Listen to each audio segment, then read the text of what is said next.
अगर अभी मोटा मोटी देखा जाए तो करीबन 40 दिन आपके हाथ में है, थोड़े उससे ज्यादा है, लेकिन हो सकता है बहुत सारे बच्चे ग्रुप 1 के एग्जाम्स भी दे रहे हो।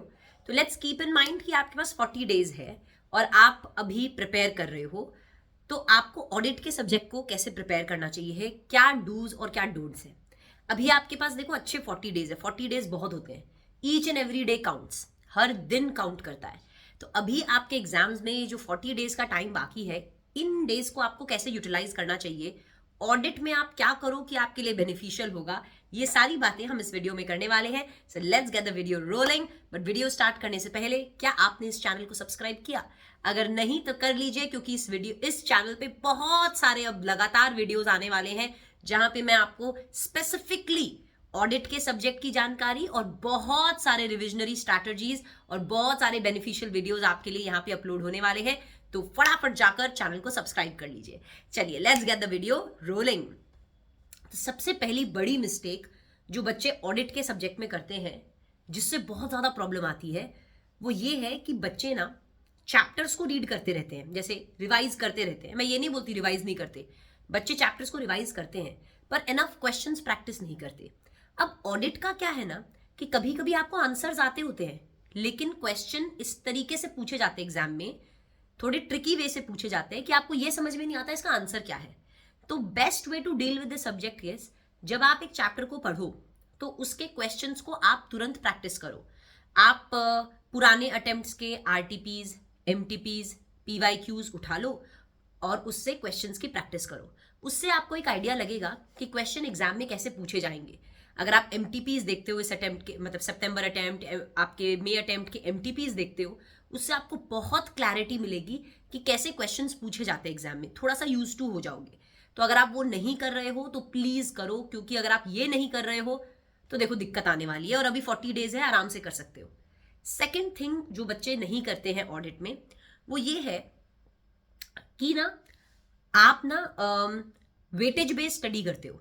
जैसे ना बच्चे, एक चैप्टर है, मैं बता देती हूँ, audit of items of FS, एक चैप्टर है बैंक ऑडिट, एक चैप्टर है ऑडिट ऑफ डिफरेंट एंटिटीज। अब ये चैप्टर थोड़े वॉल्यूम में बड़े हैं तो बच्चे इन्हें ऑप्शंस में छोड़ देते हैं। ऐसा मत करो यार। ये chapter audit of items of FS, इसका वेटेज अराउंड 16 मार्क्स है। पर हाँ, इसका मतलब ये नहीं है कि इस चैप्टर को पढ़ते पढ़ते, ये 16 मार्क्स के पीछे भागते भागते आपने रेस्ट जो है उसको पढ़ना ही छोड़ दिया। नहीं, ठीक है, अगर आप audit of items of FS में उतने कॉन्फिडेंट नहीं हो तो आप थोड़ा थोड़ा रोज पढ़ो। लेट से आप इस चैप्टर के 2 से 3 पेजेस रोज पढ़ो, दैट्स इट। कितना टाइम लगेगा उसमें? आपको हार्डली आधा घंटा पौना घंटा लगेगा। तो 2 से 3 पेजेस करो, दैट्स इट। रोज अभी से करो। अब आप ये सोचते हो अरे इस चैप्टर को लास्ट में रख देते हैं यार, लास्ट में पढ़ेंगे, लास्ट में ऑप्शन में जाएगा ये चैप्टर, मैं बता रही हूँ 16 मार्क्स ऑप्शन में जाएंगे। तो इसको थोड़ा थोड़ा रोज पढ़ो। लेट से 2 से 3 पन्ने रोज पढ़ो। और ये चैप्टर बहुत इजी चैप्टर है, I am telling you. Account से रिलेटेड चैप्टर है पूरा। तुमको अकाउंटिंग आती है ना, अकाउंट्स पढ़ा है ना, तो ये चैप्टर आराम से हो जाएगा एक। और सारे पॉइंट्स भी सेम है, ऑनेस्टली मोस्टली सारे पॉइंट्स सेम है। तो आप एक बार अगर इसे पढ़ लेते हो तो डन। और इस चैप्टर के नोट्स बना लो, जितना पढ़ते हो उसके नोट्स बना लो। सारे पॉइंट्स तुम्हें से याद नहीं करने होते, 7-8 पॉइंट्स हर चीज के याद कर लिए, more than enough. Okay, then again सबसे बड़ी मिस्टेक जो बच्चे ऑडिट में करते हैं, देखो ऑडिट में ना बच्चों को आंसर कहां से स्टार्ट करना है वो लिखना ही नहीं आता।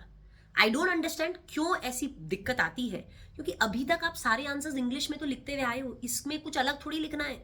बस थोड़े कीवर्ड्स को यूज करना है, बस उतना ध्यान रखना है। तो ये कीवर्ड्स आप यूज करो, थोड़ी आंसर्स को अच्छे से फ्रेम करो, ऐसे नंबर्स मेंशन करो।